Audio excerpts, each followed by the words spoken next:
Hi everyone, and welcome to this episode of the Divine Diva, where my diva for today is Hannah. So welcome. Hi, so Hi. lovely to be here. Thank you, and I would love for you to introduce yourself and tell people a bit about you and what you do. Of course. Hi, everyone. Thank you for watching and listening to us today. I'm Hannah Darby, a trauma informed holistic healer, certified grief educator, and the founder of the Heal Method.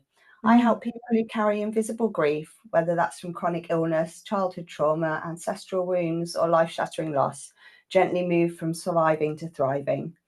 My work blends science and soul using heart healing therapy, coaching, Reiki, and subconscious reprogramming to help people feel safe, worthy, and whole again. I believe that grief isn't something we get over, it's something that we learn to live with. And when we do that with love and compassion, it becomes the doorway to our deepest healing. And I'm so excited to be here with you all today and share more about my heart led path to healing. So many important topics, and we'll dive into a lot of them later on. But first, I would love to know that, in your view, what qualities does a divine diva have? Wow. Well, a divine diva, I think, is somebody who is fully stepping into their power, allowing themselves to authentically be themselves, not hold any parts of themselves back, and use that inner kind of inner power to help others, and to shine their light brightly and to really make a difference in the world. Mhm. And I would love to know also, like, in your path in becoming the healer that you are now, what were some of the biggest like lessons, epiphanies, aha moments, whatever you want to call them? What were some of the biggest growth moments for you?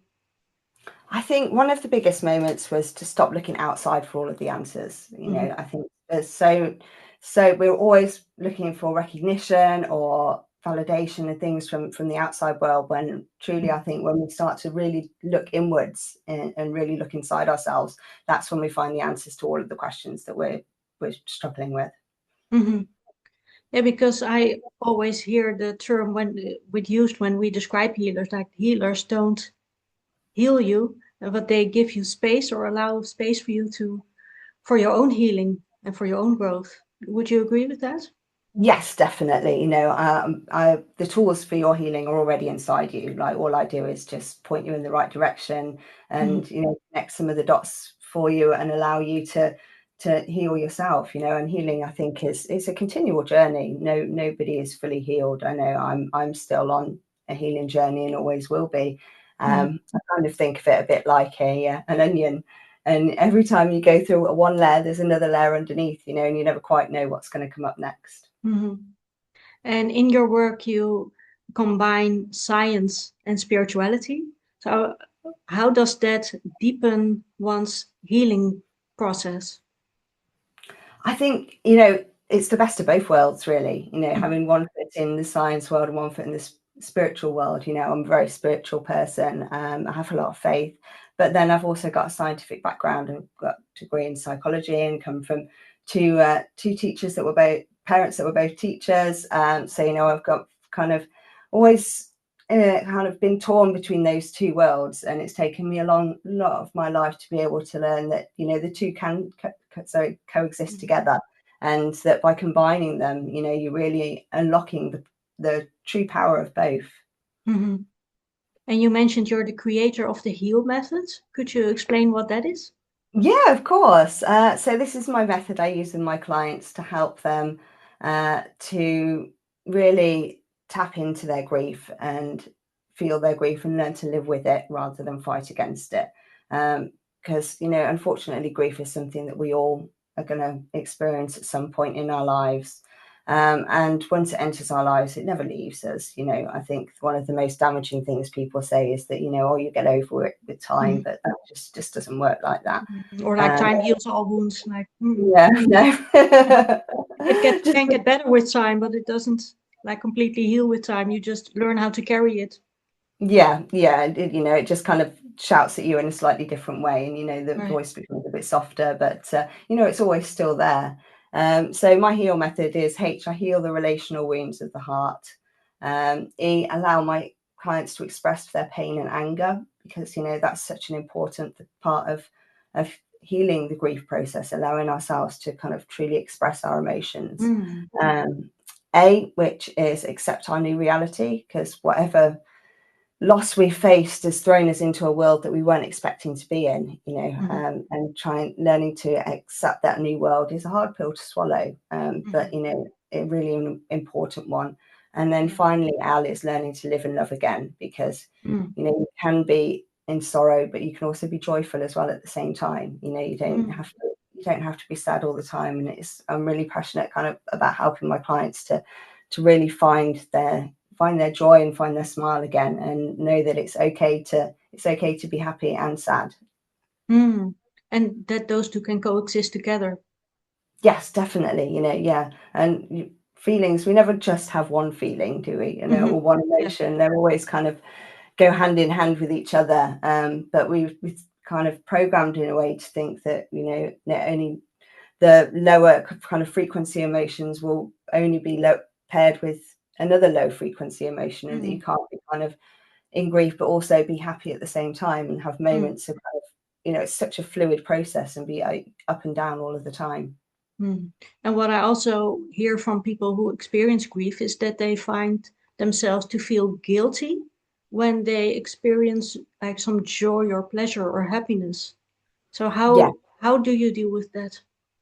Guilt is such a big part of it. There's so many kind of like sides to that one, and whether you feel guilty that you've been left behind, or guilty that you should have done more, or like you said, guilty that you feel like you should be sad, but you're not, and it's just learning that it's okay, and that feelings are just feelings. They're nothing more than feelings. And by being happy or smiling, or having a moment of happiness, doesn't mean that you're not thinking about whatever it was that you lost, or it doesn't mean that you're not caring for that in such a passionate way. It just means that you're human.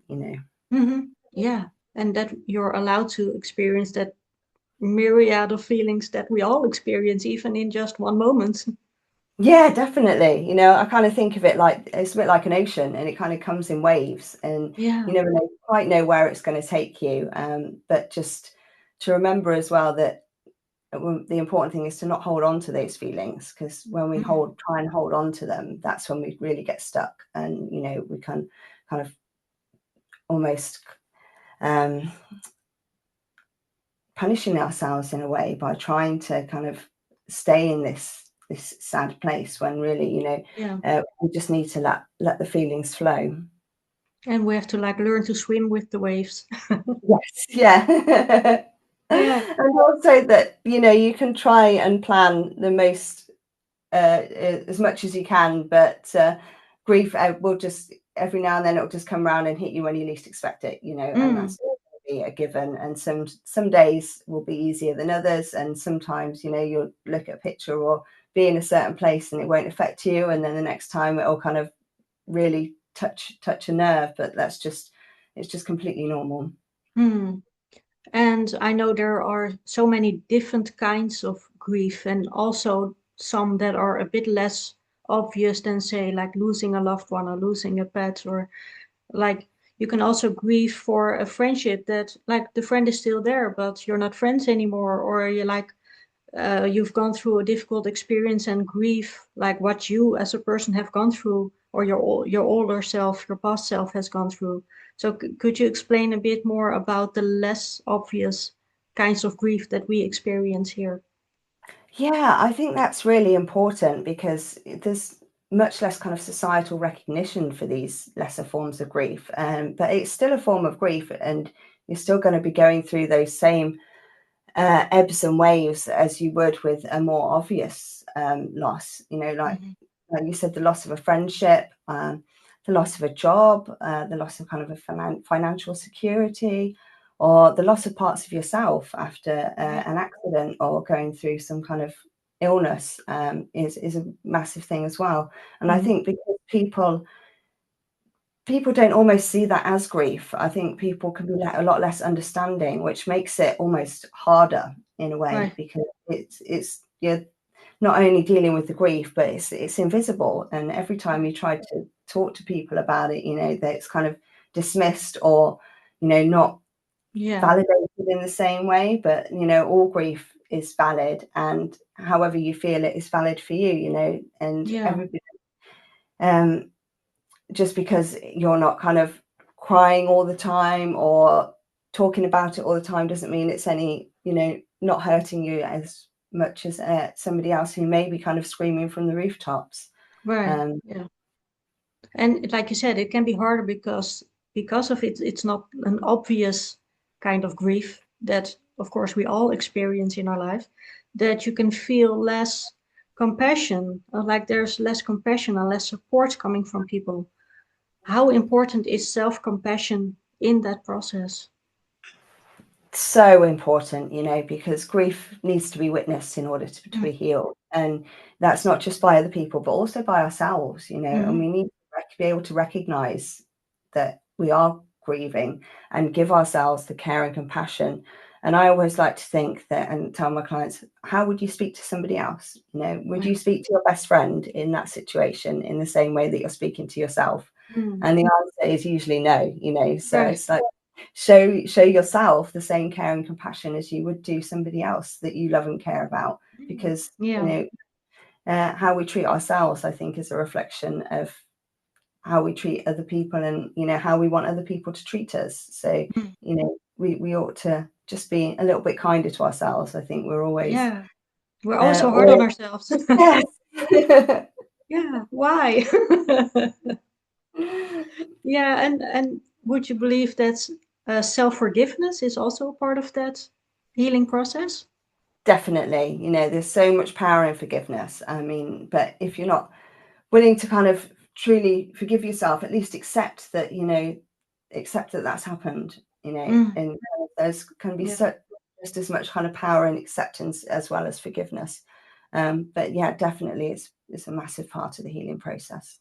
Yeah, because I remember I went also through my own grief when I lost a friend. She's still here with me, but she's not my friend anymore. But we were friends for 13 years.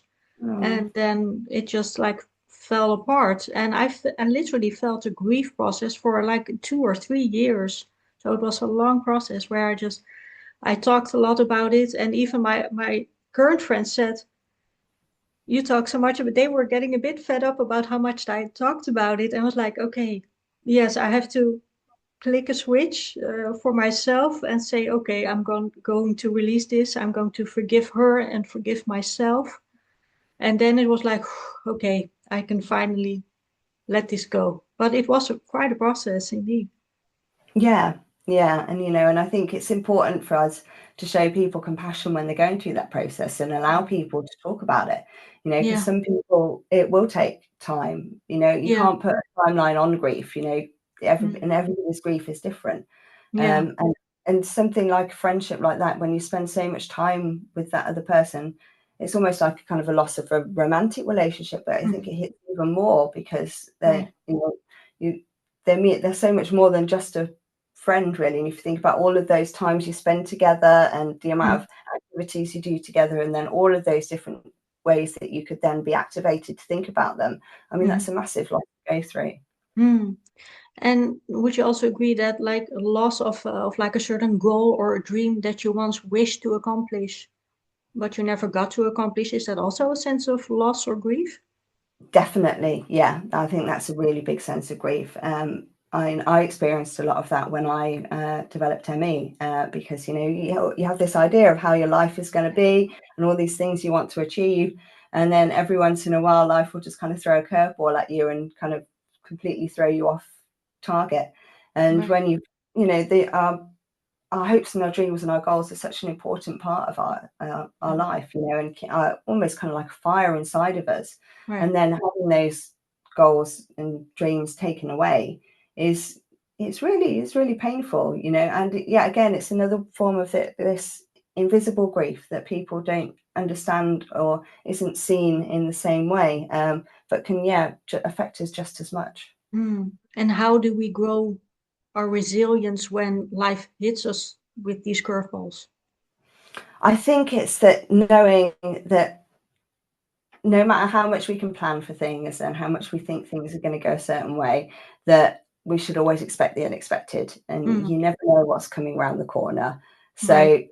make the most of every single moment that we have here. You know, I think life is all about experiences, and we can't take any of these material things away with us when we're gone. You know, the only thing that we've got are our memories and how we acted in those situations. You know, so I think it's just that be the kindest version of yourself that you can be, but also putting healthy boundaries in place and looking after yourself as well, and really kind of grabbing life by both hands. And if there's something that you want to do and you get the opportunity, do it. Don't think, oh, I'll wait till tomorrow, or you know, because that you never know what's going to happen. And also those biggest curveballs can be our biggest lessons as well. Definitely. I mean, I wouldn't be here talking to you today if I hadn't have had some of the biggest curveballs in my life, you know. Right. So Lisa, you know, I lost my dad when I was 13, and then I had a car accident in 2016 and I broke my back, and then I later developed ME. And all of these kind of things completely changed the path that my life was going on, but also led me on this lifelong healing journey, you know, and really opened my eyes up to a different side of the world. And I think you've made me more passionate and empathic, and you know, given me so much more of a love and a lease for life than I ever had before. Yeah, I can relate to that. I've dealt with severe anxiety and even a phobia in my early 20s, and then I had a near-death experience 10 years ago and developed trauma, PTSD, and so on. But that has led me to where I am today, when I'm the healer, as you are, that we are today. So it led me to a lot more love for myself, but also for the life that I choose to live. But also you gain a lot more wisdom and just self-knowledge. And I just couldn't wait when I found it out. I couldn't wait to share it. Yeah, no, I felt exactly the same, you know, and it's like if I just know that this has helped kind of one other person in a similar situation, then my job is, you know, I'm happy with that. Yeah, It's all exactly. about, all about sharing the wisdom and sharing the knowledge and sharing the love. Yeah, that's why I like one of the quotes from Tony Robbins is like my motto and my mantra: make your mess your message. Yes, yeah, and life is messy, you know, nothing is Yeah. ever perfect. And I think we as humans strive for that perfection, and that just doesn't exist, you know. And then once we kind of embrace the messy and the raw and the authentic, everything falls into place so much Yeah, better. because for me, like perfectionism is just another form of anxiety. Yes, yeah, it is. And it's a form of kind of self-sabotage, because it stops Yeah, us from doing what we want to do, because we're so caught up in the fact that it might not go right, that you never end up right. doing it at all, you know. And it's much better to do it, and you know, at Yeah, least have a try, isn't it, you know? exactly. Better to do it messy than not at all. Yes. Yeah, and I also hear that you have a book, When Hearts Heal. So please tell me more. That's really exciting. That became a global bestseller within the first week Oh, it was well done. released. It's a book I've written with my other heart healing practitioners. There's 18 of us, and we all dive deep into our own specialist area within, and how we use heart healing within that area. So my chapter is called The Heart of Grief, and there's also chapters on ADHD, anxiety, limitless potential, identity, even kind of toxic masculinity. So there's literally something for kind of everybody in there. And the foreword was written by Dr. Joe Vitale, which was Oh, wow. yeah, Yeah. a massive kind of still can't quite believe that, you know. So Yeah. yeah, but it's I'm so passionate about it, because it's literally a tool for healing, you know. And um, I know it's going to touch so many lives. And we also managed to raise over £4,000 for a Little Lives children's charity with the launch profits as well. And they Wow. counselling and technology to disadvantaged children, which is something that's really kind of close to my heart, because I didn't have any kind of counselling or support when I was a child. My father died, you know, and knowing that I can help somebody get that therapy and support that they need in those Right. at that young kind of tender age is really important to me. Especially then, yeah. Yeah. So yeah, that's available on Amazon. Brilliant. Well, congratulations. Thank you. And I hope it creates the ripple effect that is so needed in this world today. Yes, I think there's so much kind of trauma and processed grief out there, and like a real kind of heaviness in the collective at the moment. Yeah. And I think the more of us who are out there just shining a light and giving people the tools and letting them know that they're not alone, the more we can kind of raise our collective frequency again. Mm-hmm. And while writing your own chapter, what is like in your heart, like the biggest lesson or takeaway that you want people to have? That there is no right or wrong way to grieve, and that your way to grieve is the right way for you. And you can't put a timeline on it. And you can't expect it to look a certain way, so just be kind to yourself and allow yourself to feel those feelings and go on that journey and find the wisdom in the wound. And it kind of opens your eyes to a different way of looking at the world, and be kind to yourself when you do find those moments of joy, because that's what life is all about. And the more that we can find those little moments of happiness, for me, it's like watching the sunrise in the morning or hearing the birds out the window, all of those just little golden moments in life, that's what it's really all about. And whatever you lost, or whoever you lost, or that part of you that you lost, would want you to carry on and live the best life that you possibly can. So we shouldn't feel guilty for that at all. Yeah, and I love that you mentioned wisdom in your wounds. I mean, that's so profound, right? Yes, yeah, and I truly believe that, every experience we go through and everything we're shown at the right time that we need to. Yes, we might not agree with that at the moment, and it might take us a few years down the path to see why this happened. But, I truly believe that kind of we're not given anything that we can't get over, or kind of we can't move through, and that we can't then kind of integrate into something bigger. Yeah, and I mentioned it like a few episodes ago that some of the lightest beings, or the light workers, the healers, have gone through the darkest nights of the soul and have the heaviest burdens to carry because they can carry it. Would you agree with that? I think I would agree with that. Yeah, and I think sometimes that you have to see the dark to know what the light is. And it gives you a much kind of bigger appreciation for when you do have those lighter times in life, and to try to hold on to them, but also know that it's like a yin yang. You can't have the light without the dark. We can't have the good without the bad. We can't have the love without the pain. And do you have a sacred self-care ritual that you just never skip?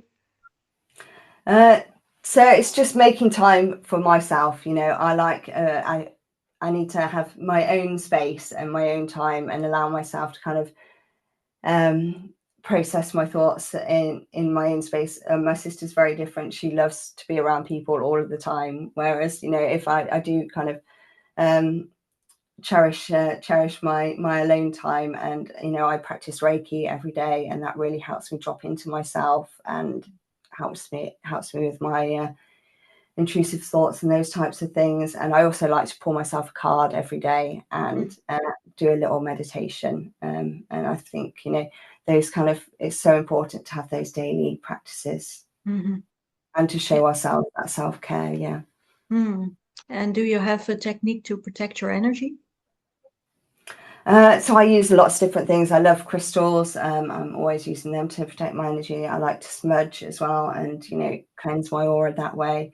And by using the energy healing as well, and allowing those energies to just pass through me, and kind of protecting my energy as well is such a big thing. Being such a big empath, I can't be around anything too heavy for too long, and it's okay to say no, and to put yourself first. And that then after you have been in those types of situations that are really heavy, to just give yourself that little bit of time to drop back into yourself and really kind of cleanse your aura. Yeah, because of course grief is an emotion and every emotion has an energy. So when you don't allow that to flow and to release, they get stuck in your energy body, of course. Yes, yeah, and that's, that's no good for us. You just need to let it flow. It's okay to feel the emotions, but don't hold on to them. Don't hold on Right. to that, and just allow it to move through you. And that, grief isn't always negative. It Hmm. can be positive. For it shows us the kind of the depth of our love and our passion and how much we cared for whatever it was that we lost, which I think is such an important thing to remember Hmm. about. Yeah, exactly. Because we tend to label emotions, of course, as either negative or positive. But as you said, a negative or so-called negative emotion can also bring up some good and positive emotions and energies. Yeah, definitely. At the end of the day, they're just emotions. I think they're Yeah, and feelings. They're neither good nor bad. It's just a feeling. It's yeah, what we do with that feeling, and then that then kind of turns it positive or negative, or we just like we have to label everything. right. It's kind of one of our downsides, I think, as being humans, and we have to kind of think. We like to think of everything as either good or bad, but there's it Mm, doesn't work like that. The yeah, reality is most of the time we're living in that grey area, and it's kind of like it's neither good nor bad. It's just a mishmash of both, and it depends right. on which viewpoint on which side of the lens you're looking through as to whether you see the good or the bad side. Yeah, I think like our ego tends to want to label things as a like a sense or feeling of control, maybe. Yeah, yeah, Yeah. definitely. We are control freaks. I know I'm a Hmm. control freak. We do naturally just want to kind of control things, but there's the universe and the world is chaos, and Yeah. sometimes we just have to embrace the chaos. Yeah. Now we have to allow ourselves to feel that way. Well, my last question is always the same, and that is when do you feel most divine? Oh, when do I feel most divine? When I'm truly allowing myself to be myself. I think for me it's when I'm connected to Mother Nature. I think nature is one of the most healing things out there, and when I'm sat there in my garden with my flowers, listening to the birds and the bees, I truly feel divine. I feel connected to something bigger than myself, and part of this wonderful fabric that is life. Yeah, Mother Nature doesn't judge, right?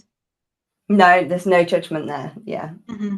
And there's no like pushing or pulling, or you have to do this or you have to be that. You can just be. Yes, and I always find I get my biggest kind of nudges and moments of Mm. clarity and messages from my guides when I'm just out there, just being. Yeah. And when we again allow, I think that word is so powerful, allow ourselves to be in the moment, in the present.